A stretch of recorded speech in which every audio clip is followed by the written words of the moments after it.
இன்னைக்கு நமக்கு வெந்தய தோசை எப்படி செய்கிறதுன்னு பார்க்கலாம். அதுக்கு தேவையான பொருட்கள்: 1 கப் இட்லி அரிசி, 1 கப் பச்சரிசி, அரை கப் உளுந்து, 1/4 கப் வெந்தயம். இது இப்போ நமக்கு ஒரு 2 மணிக்கூர்லேருந்து 3 மணிக்கூர் இதை ஊற வைக்கலாம். அரிசியும் உளுந்தும் சீக்கிரம் ஊறி வந்துடும். வெந்தயம் ஊறுறதுக்கு கொஞ்சம் டைம் ஆகும்.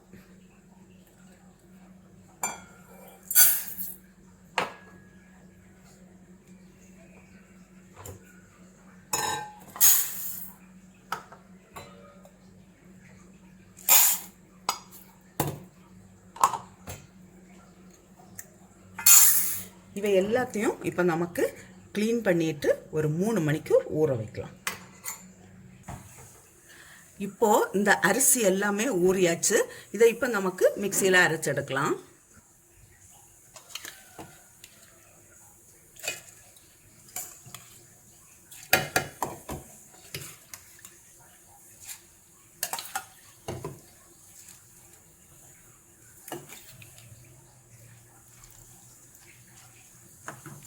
நான் இது இப்போ அரைக்கும் போதே கொஞ்சம் சால்ட்டு போட்டு தான் நான் அரைக்கிறேன்.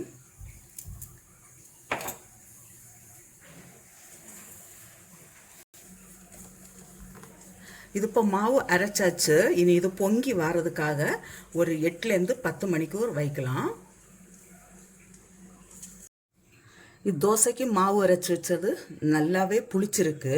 இது 8 மணிக்கூரெல்லாம் ஆகலை, சீக்கிரமே புளிச்சிட்டு. ஏன்னா நம்ம அதில் வெந்தயம் போட்டிருக்கிறதுனால இது இப்போ இருக்கட்டும். இதுக்கு இப்போ ஒரு சட்னி செய்ய தொடங்கலாம். நான் இப்போ கொஞ்சம் தேங்காய் எடுத்துருக்கிறேன், ஒரு அரை கப்பு போல். 1/4 ஸ்பூன் ஜீரகம், ஒரு பச்சை மிளகாய்,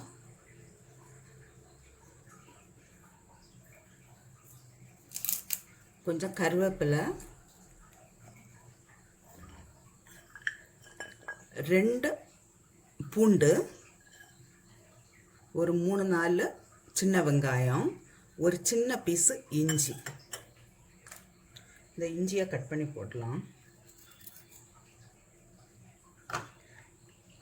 இப்போ இதுக்கு தேவையான அளவு சால்ட்டு.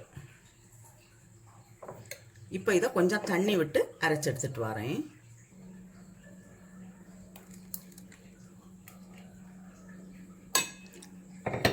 இது இப்போ இருக்கட்டும். இதுக்கு ஒரு தாளிப்பு கொடுக்கலாம். ஆயில் சூடான உடனே கொஞ்சம் கடுகு வெடிக்கட்டும்.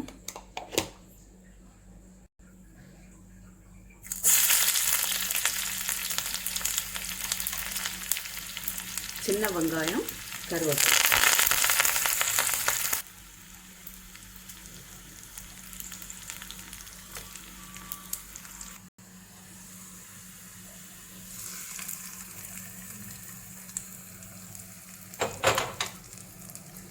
இது இருக்கட்டும். நான் இன்னொரு சட்னியும் கூட செய்து காட்டுறேன்.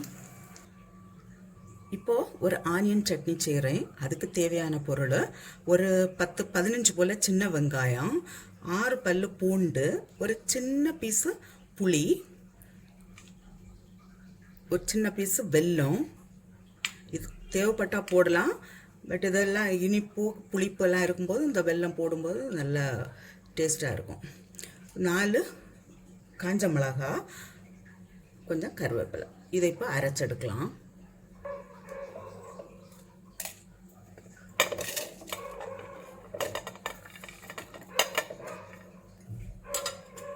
இதில் இப்போ கொஞ்சம் உப்பும் போட்டு அரைக்கலாம்.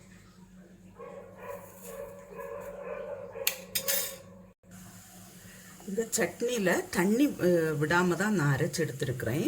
இதுக்கு சேம் நம்ம கோகனட் சட்னிக்கு நம்ம தாளிச்சுட்டது போல தான் இதுக்கும் தாளிச்சு விடுறோம். இது தாளிக்கணும்னு ஒன்றும் அவசியம் இல்லை.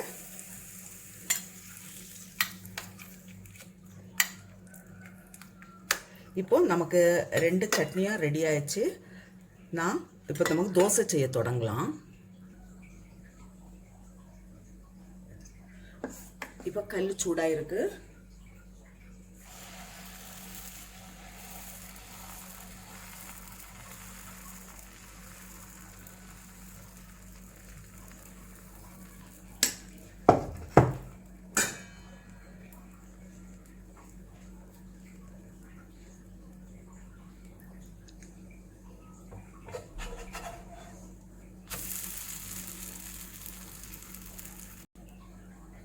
ரெண்டு சைடும் வெந்தோடனே எடுக்கலாம்.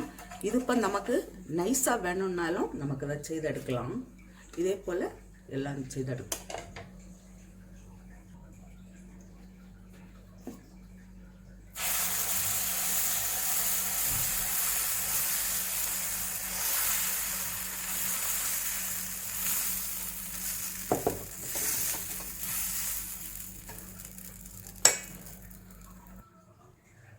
தோசை செய்தாச்சு. தோசையை நம்ம இப்போ இந்த ரெண்டு சட்னியோட பரிமாறலாம்.